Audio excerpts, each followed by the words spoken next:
Hola amigos, ¿cómo andan? Bueno, en el vídeo de hoy traigo a Welding Technique Test, perdón por mi inglés, no sé. Eh, este señor es otro señor que enseña muy bien en el vídeo. Para que no sepa inglés, lo traducimos acá. En este vídeo no es- En este vídeo muestra la técnica de soldadura MIG, así como pruebas de empuje y tiro. Tiene una tienda de soldadura que pueden visitar acá en la tienda que pone acá. Es una buena manera de comprobar la penetración, es la prueba del corte y grabado. Si se realiza la prueba mientras la soldadura aún está fresca, en tu mente puedes correlacionar los resultados con lo que viste y ajustar y mejorar la técnica de soldadura. Usa una máquina LIG con Power MIG 210 megapíxeles para las primeras soldaduras con ajuste de 19 voltios y 310 pulgadas por minuto de velocidad con un alambre de diámetro 0,30. En Estados Unidos usan mucho la máquina LIG con Power MIG y bueno, se nota que también tiene muchas eh, máquinas y un lindo taller. También se aprende bastante con este hombre. Puse la traducción para que todo el mundo entienda, que no sepa inglés. Y bueno, vamos a verlo al hombre. Espero que les guste. I'm practicing on my MIG welding technique, and in doing that, I'm trying to come up with a technique that gives a really good look as well as gets good penetration. And I filmed some of it, and I cut and etched and polished and looked at it, and so I'm inviting you along for the ride. This is similar to some of the previous videos I've done. Hopefully there'll be some new things in here, and it'll be interesting and entertaining. This is not a sponsored video, and if you want to know what I mean by that, if your curiosity's up when I say that, just wait till the end and I'll kind of explain. This is not the time and place for it right now. So let's get into the welding. Now I'm getting ready to tack a whole bunch of T-joints up, and I am working on a how to TIG weld aluminum series. So while I've got Ustedes dirán por qué se ve una pinza de TIG, de soldadura TIG. Bueno, este hombre lo que hace es las piezas, como es más acostumbrado, las puntea con TIG para poderlas sujetar, porque es más limpio, queda más chiquito y después cuando pasa a la soldadura MIG, que es el vídeo que vamos a ver, no se nota tanto. got the TIG torch set up, I'm going to use it to tack weld with.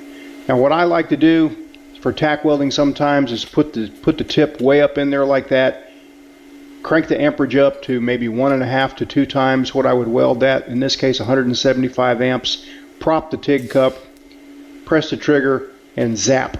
And it's just that quick.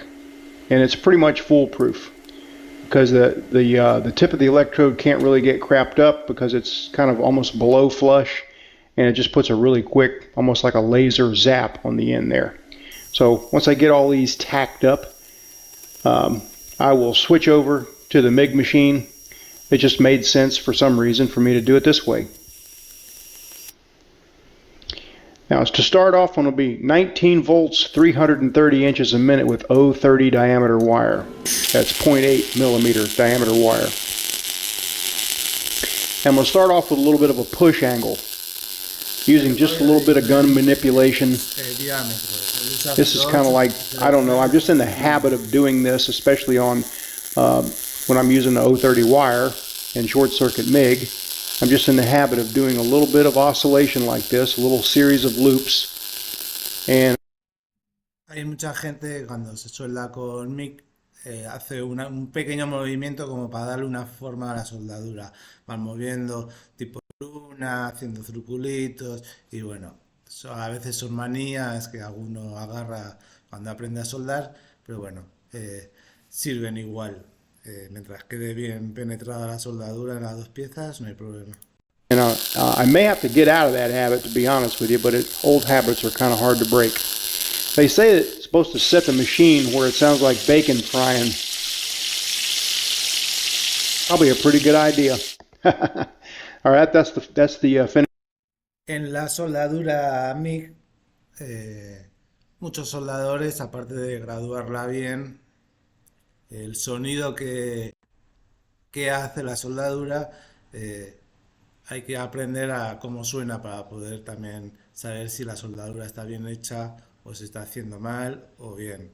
Entonces hay que estar atentos cuando se aprende a ese ruido que hace la máquina, que es esencial para saber si estamos haciéndolo bien. Finish joint there, you can see a little bit of spatter there. That's typical when you push, unless you turn the wire feed speed up quite a bit higher. There's always lots of discussion on pushing versus pulling, and I think that really comes from because there are so many different modes of transfer. You know, there's spray transfer, short circuit transfer, etc. With short circuit transfer, I prefer to pull, but I push also. Just depends on the Una de las cosas, si no se sabe, la MIG igual puede soldar de derecha a izquierda, izquierda a derecha. Normalmente se solda de derecha a izquierda. Acá en el vídeo están viendo que él está soldando hacia la derecha. Esto es para saber cómo está quedando la soldadura. Según qué caso se solda derecha a izquierda o izquierda a derecha. situation. I've done these kind of tests before. I generally get a little bit better penetration pulling, a little less spatter pulling, but not much difference. Not like night and day. There are subtle differences in the bead profile and penetration. But we're going to test it and show what each one does. All right, that's a series of sort of like U's or cursive E's, and which one you use will determine how much buildup you have in your weld, and it also affects your travel speed. Like if I'm looping back into the weld like this, that's going to build up a little bit more, and that's going to slow down travel speed. Whereas if I don't loop back into the weld at all, I just keep moving forward, that speeds up travel speed and usually, you know, spreads the ripples out and doesn't build up as much. All right, just for kicks, because the machine I was working on also stick welded, I decided to throw a 3/32 7018 in.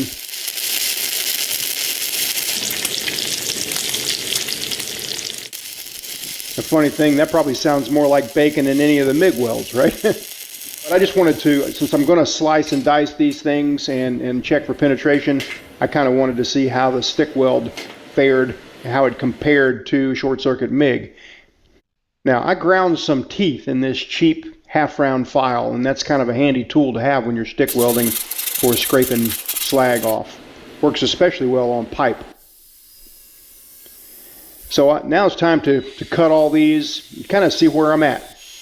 Get a little polish on them, put a little acid etch. Let me remind you here what the puddle looked like on the pull.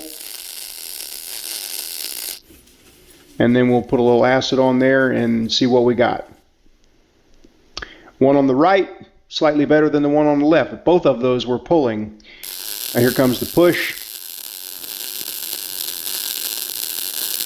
We'll give it a quick acid etch, and you can see the penetration on that bottom plate is a little bit less than it was with the pull. There they are side to side. Again, not like night and day. The differences are subtle. It could have been me. I could have had my gun angle a little off. I don't know. But that's a consistent result I get when I do push versus pull tests. Descubre Wix Studio, la plataforma para agencias y grandes empresas, y haz del diseño web una forma de... All right, since I threw that 7018 332 rod in there and did a little single pass weld on that, let's take a look at what that cross section looks like.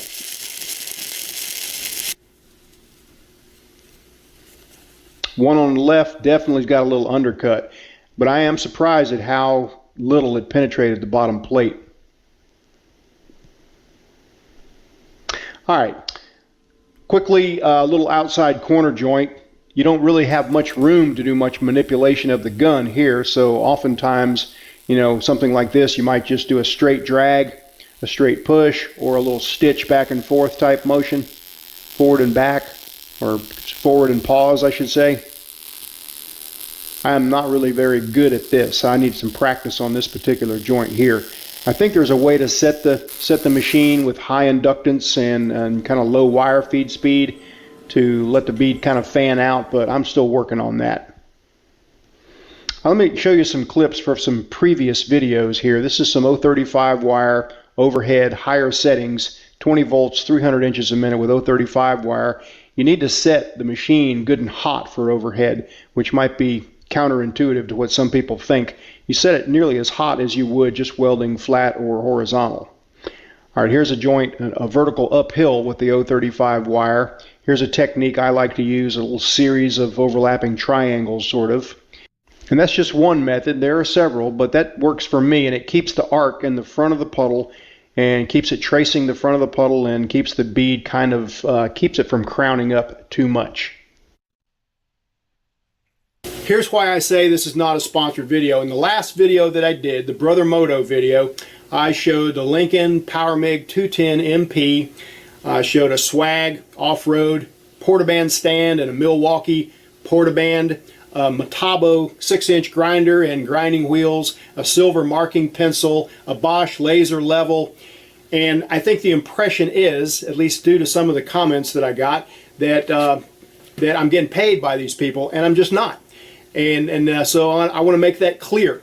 I want to make that crystal clear. If I am sponsored by, you will see the little thing pop up. This is a sponsored video. I have an online store that pays my bills. It's WeldMonger.com, and I'll be adding more and more products there.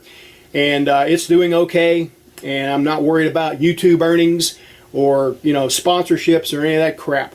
So thank you for letting me get that off my chest, and we'll see you next time.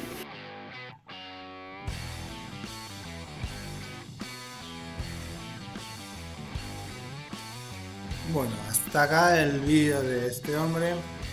Me parece que es interesante como me enseña, aunque sea en inglés, se puede decir. Automáticamente lo traduce YouTube en español o lo pueden poner en el idioma que lo quieran ver.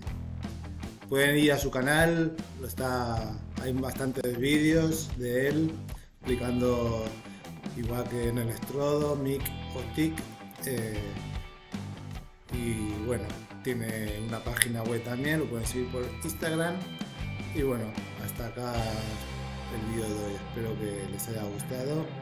Y bueno, suscríbanse a mi canal, me gusta, darle a la campanita y compartir el vídeo para que les llegue a más gente, para que puedan ir aprendiendo a soldar.